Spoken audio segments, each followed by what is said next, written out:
Today on the Topping Show, Steve Bannon to be sent to prison while Hunter Biden goes free for the same charge. El Salvador president calls out America's decline. A possible correction to Biden's alleged D-Day defecation. GM CEO says they're still on a path for full EVs despite the industry trends. FDA lifts a ban on e-cigarette manufacturer Juul. Rivian debuts a redesign for the pickup and SUV. A morbidly obese woman wins the National Miss Pageant. General Motors crushing their famous concept cars, including the one from Demolition Man. And YouTube to ramp up their firearm censorship. All of that and much more on The Topping Show.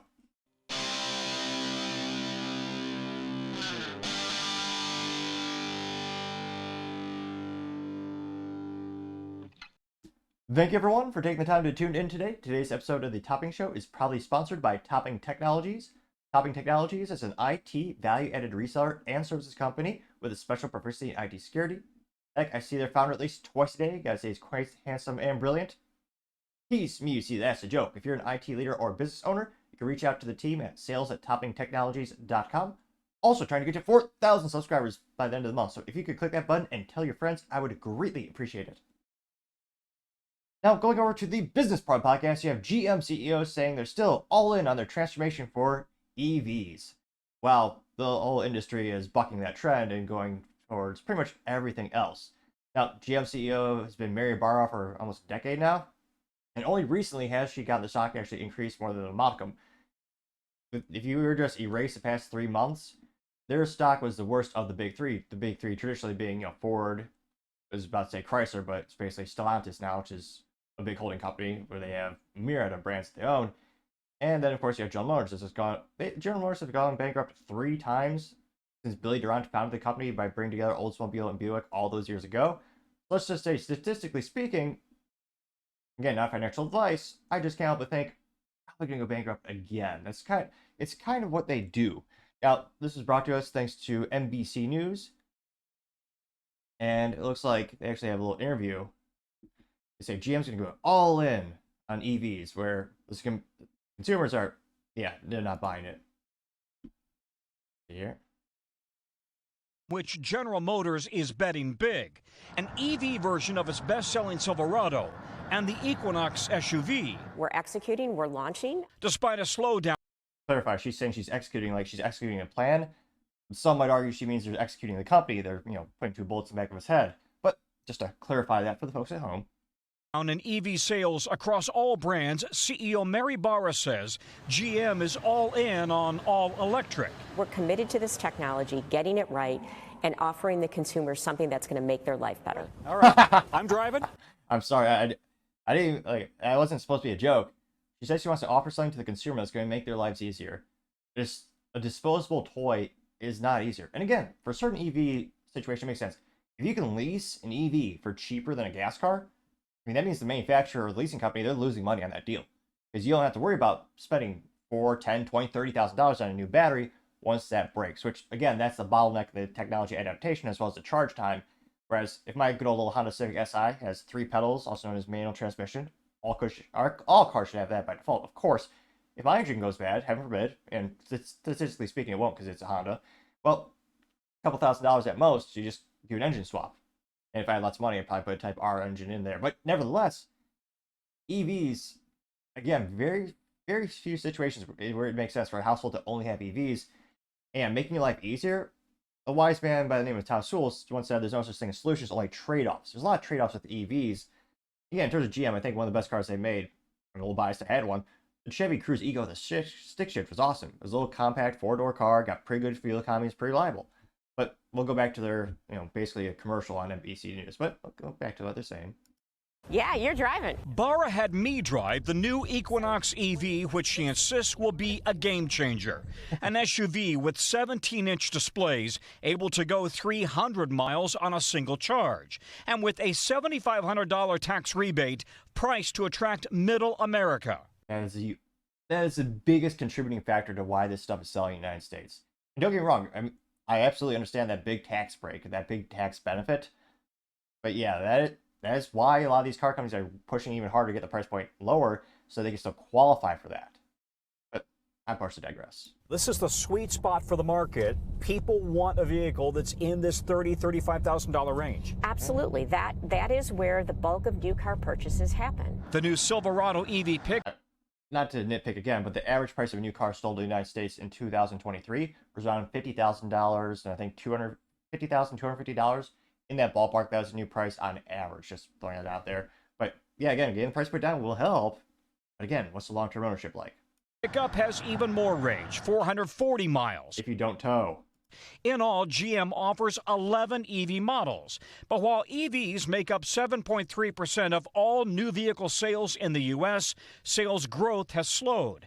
Prices are also dropping. The average now $55,000 and more popular in blue states than red. Is that a political divide, a cultural divide that will hurt sales, especially of the Silverado EV? Well, when we look at it, right next to the Silverado EV in that showroom at that dealer is going to be a Silverado that's gas-powered. So the consumer's going to get to choose what they want. But consumers are... Yes, it very much is a political thing. There are different states that also heavily tax gasoline. California and Pennsylvania being the two highest tax rates for gas. Fascinatingly enough, Pennsylvania has the highest gas tax in the U.S., but gas is still overall more expensive in California because they have their own special pseudo EPA entity where they mandate it has to be a certain magical formula, which of course is a triopoly or duopoly of only two foundries, I believe, or refineries more specifically speaking, that can make the fuel to their crappy standards in California. So there is a political aspect to this as well. Are both price and range sensitive. Do you still envision to stop selling gas-powered vehicles by the mid-2030s, as you'd suggested at one point? Why is that? Well, again, we'll be guided by the customer, but in the end, I think, and we're seeing this around the globe, it will be led by what customers want. Because again, a car is... What? So they say they're not backpedaling, but she was very adamant just a couple of years ago, even just a couple of fiscal quarters ago. She was saying, oh yeah, Cadillac will be full EV by 2030 and full EV by 2035. She was adamant for years about that. She finally changed her mind, maybe. It's a very expensive purchase for people. So they need to get what they want and what they're willing to pay for and what it represents. The Equinox EV has tough a true political response. Clever. competition from Tesla, Hyundai, Kia, and Nissan. And former President Trump's... If you want to say Ford too, they're growing pretty good in terms of, again, the growth rate is decreasing, but their overall the sales are doing better for the F-150 Lightning. They also scaled back battery production by 40% recently, and they lost $131,000 or $136,000 per EV sold last fiscal quarter for, again, the Ford Motor Company. Criticism of EVs is raising concerns among proponents. He could dismantle the tax incentives if elected. Which, remember, that tax money is coming from somewhere. Taxpayer. Will you be just as committed to EVs if there's a Trump administration? We will be just committed because we think in the long term they're better. Barra says GM customers will soon have access to Tesla and other charging stations, which should address concerns about charger availability. Lester? Interesting. So that's going to be the future of GM. Now, this isn't in the business blunder section of the show because it hasn't bankrupted them yet. But again, I'm surprised, frankly, she hasn't been ousted as CEO and the shareholders continue to re-elect her. Partially because one of the biggest, fastest growing segments in the United States for automobiles, in terms of categories, is hybrids. Toyota read the room right. They invested heavily in hybrids past couple of fiscal years.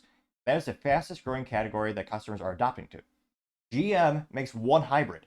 It's the Corvette, which is the dumbest thing of all time. Not just because there's only two pedals on the Corvette and it doesn't have manual transmission, and obviously there's an EV version, but in GM used to have more hybrids. They didn't sell that great, but they had the option. And now they have one option, and it's the Corvette, which no one buys because of the environment or the fuel economy, or more accurately, the perceived environmental impact that some people think EVs are better when, again, it depends on where you live and the life cycle.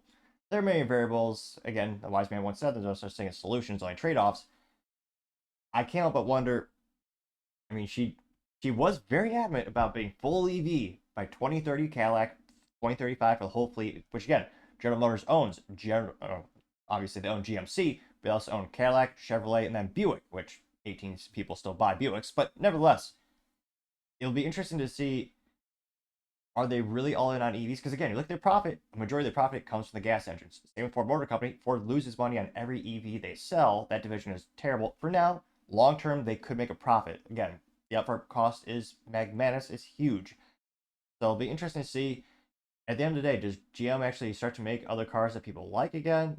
They also killed the Camaro last year, which isn't helping them at all, which allegedly will come back in form of a two-door EV SUV, which, wow, that hurts right in the nostalgia, right in the heart. The good old American muscle reduced to an SUV. It wouldn't be the first time Mitsubishi did the same thing. But let me know, do you think this is a good business move by General Motors? Should they actually invest more into hybrids now, which is the fastest growing consumer category? Do you think they should just make more reinvestments into the gasoline engines? Again, they did invest. They have a plan to invest. I believe was it 953? Was it 953 million? They're quite pretty penny into the newest V8 that they're making. Which again, GM does make good V8. That's what they used to. To me, that's what they're known for. But as always, let me know in the comments. I'll be fascinated to hear what you have to say. Thank you everyone for taking the time to tune in. Again, trying to get to 4,000 subscribers by the end of the month. So if you could click that button, I would greatly appreciate it. Also, leaving a thumbs up, thumbs down, or comment is a great way to give me some additional feedback, letting me know how I can make the show better and better. Lastly, don't forget to take the time to tell your family, tell your friends, tell your coworkers, heck, tell your enemies, tell anyone and everyone. Just stay safe, fight the good fight.